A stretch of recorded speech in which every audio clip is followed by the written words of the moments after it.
Hola, hola. Pregunta 32 de Faximóvil tercera edición.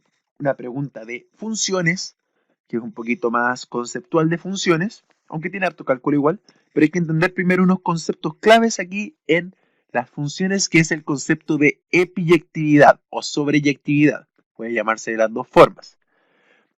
Primero, partir con esto, entender ¿qué significa esto? Hay muchos ejercicios en que nos dicen que se define una función f de x tal que va así, de R a R. ¿Qué significa este R inicial? ¿Qué significa que llegue a R? ¿Este R será el dominio? ¿Será el recorrido? ¿Qué será? De primero, hay que saber de qué estamos hablando cuando hablamos de una función. Y cuando estamos hablando de una función, estamos hablando de un conjunto de partida que lo llevamos a un conjunto de llegada. eh, Tenemos un conjunto de elementos al que le vamos a aplicar alguna transformación. Vaya a saber qué transformación, una cuadrática, logaritmo, raíz, lo que sea, pero esa transformación nos va a llevar a otro conjunto que son las imágenes, las posibles imágenes. Entonces, a este conjunto de acá es el que vamos a llamar conjunto de partida, que va a ser el dominio de la función, y el conjunto de acá, el de la derecha, que va a estar representado por esto, se va a llamar codominio. No es recorrido, es el codominio. Y la diferencia de esto con el recorrido es que a esto me gusta llamarlo como el conjunto teórico de llegada. Es a lo que debería llegar la función. ¿A qué podría eventualmente llegar la función? Normalmente uno define el codominio como R, pero no siempre vamos a tener que definirlo en R. O sea, de hecho, en esta pregunta nosotros mismos tenemos que definir nuestro codominio, de tal manera que se cumple tal cosa.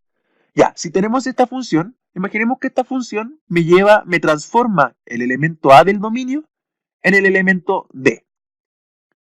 Imaginemos que B me transforma en E y que C me lo transforma en F. En este caso de función, está pasando de que el codominio no está siendo ocupado por todos los valores que puede. O sea, no todos los valores del dominio están llegando a todos los valores del codominio. Tenemos que solamente llegaron a D, a E y a F, pero no llegaron a G. Y aquí es donde vamos a hacer la principal diferencia. Todo el codominio es D, E, F, G, pero lo que efectivamente se llegó en la función es de D a F. Entonces, de D a F, me faltó bajar ahí un poquito más. De D a F es el recorrido de la función. El recorrido, que es a lo que efectivamente se llega. Pero lo que deberíamos llegar, que es lo teórico, es lo que se llama el codominio. Y como pueden ver acá, no siempre estas dos cosas coinciden, no siempre el codominio es igual al recorrido. En este caso, no es codominio igual al recorrido porque no hay nada llegando a G. G pertenece al codominio, pero no pertenece al recorrido. Pero ¿qué pasa si ahora eh, definimos ahí, por ahí aparece apareció un elemento Z del dominio que justo llega a G? Llega a G. Y de esta forma ahora todos los elementos del codominio se transformaron en también el recorrido. Es decir, todo esto que tenemos acá es el recorrido de la función. En este caso en particular, estamos hablando de que el codominio está siendo igual al recorrido. Vamos a anotarlo así. Codominio es igual al recorrido. Cuando pasa este caso particular, es que estamos hablando de que la función es sobreyectiva o epiyectiva. Sobreyectiva o epiyectiva. Entonces la sobreyectividad o la epiyectividad se va a dar cuando el codominio sea exactamente igual al recorrido. Ya, esa es la teoría de las funciones epiyectivas y sobreyectivas. Eso es lo que ustedes tienen que manejar de estas funciones. Para que sea sobreyectiva una función, el codominio tiene que ser igual al recorrido. Importante. Tienen que saberlo. Tienen que saberlo. Ya.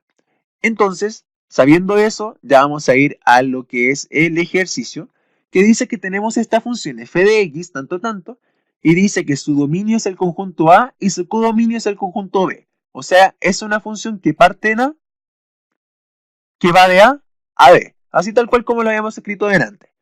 Y necesitamos saber cuál debería ser el conjunto B porque aquí nos dan las alternativas conjuntos B, para que la función sea sobreyectiva. Entonces nosotros tenemos que definir nuestro codominio para que la función sea sobreyectiva. Y para poder definir el codominio, lo que tenemos que hacer es sacar el recorrido de la función y que el recorrido sea exactamente AB. Y para sacar el recorrido de esta función f de x igual a 2x más 4 partido en x menos 1, es otro tema aparte. Ahora hay que aprender a sacar el recorrido de esta función.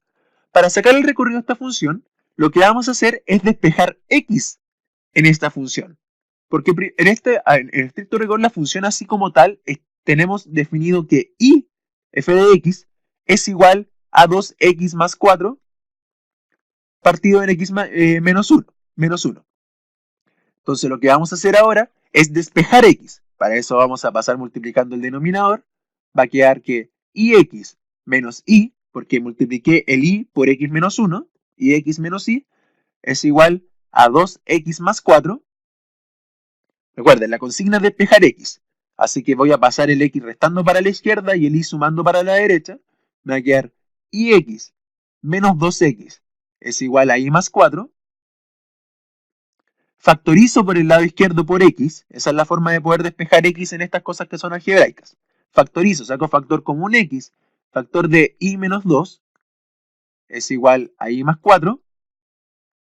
Y finalmente x va a ser igual, pasando dividiendo el y menos 2, a y más 4 partido en y menos 2. Esto, lo que tenemos aquí abajo, si le hacemos un cambiazo, o sea, le hacemos un cambio de variables a eso, voy a anotarlo aquí a la izquierda, esto que es con la continuación acá. Si le hacemos un cambio de variable a esto, se define como f a la menos 1 de x es igual a x más 4 partido en x menos 2.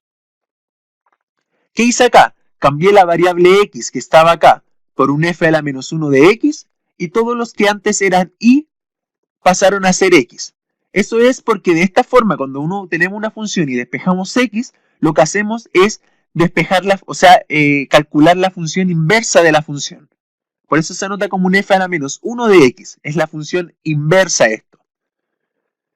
Y el recorrido de la función original, o sea, el recorrido de esta función que teníamos al principio, va a ser igual al dominio de la función inversa. Entonces, lo podemos anotar aquí como formalidad. El recorrido de la función es igual al dominio de la función inversa de f a la menos 1. Por eso saqué f a la menos 1, porque para sacar el recorrido original primero tenía que encontrar este f a la menos 1 que se consigue despejando x en función de y. Conseguimos nuestra función inversa y a esta función inversa le sacamos el dominio. Y el dominio de esta función son todos los x. Para sacar el dominio tenemos que ver qué x puede entrar en esta función y pueden entrar cualquier x que queramos, excepto el x igual a 2. Necesito espacio acá, así que voy a hacer un borrón de acá. Vamos a borrar acá. Listo. Vamos a continuar aquí arribita. Tenemos este y el dominio de f a la menos 1 van a ser los reales menos el 2. ¿Por qué menos el 2? Porque el 2 es el único valor que no puede entrar a esta función. Porque si metemos un 2 acá, vamos a conseguir un denominador igual a 0. Y las fracciones no pueden tener denominador igual a 0. Entonces, salvo ese número, salvo el número 2, podemos meterle cualquier número real a esta función inversa. Y como dijimos, que se borró acá, el dominio de mi función inversa va a ser igual al recorrido de mi función original. Entonces, con eso ya podemos tener plena certeza de que B hay que definirlo como todos los reales excepto el 2. Porque ese es el dominio de mi función inversa. Y si es el dominio de mi función inversa, entonces es el recorrido de mi f. Y si definimos el b de esta forma, entonces mi función va a ser sobreyectiva. Porque el recorrido de mi función va a ser igual al codominio. Después de toda esa explicación larga, conseguimos de que la alternativa correcta era la A. Era la A. A. Espero que haya quedado claro toda esta definición de codominio, de sobreyectivo, epiyectivo, de cómo calcular una función inversa y de que el dominio de la función inversa es igual al recorrido de mi función original. Aprenderse eso de memoria. Dominio de la función inversa igual al recorrido de la función original. Así que nos quedamos con la alternativa A. Y espero que haya quedado claro. Cualquier duda lo dejan en los comentarios y nos vemos. Chau, chau.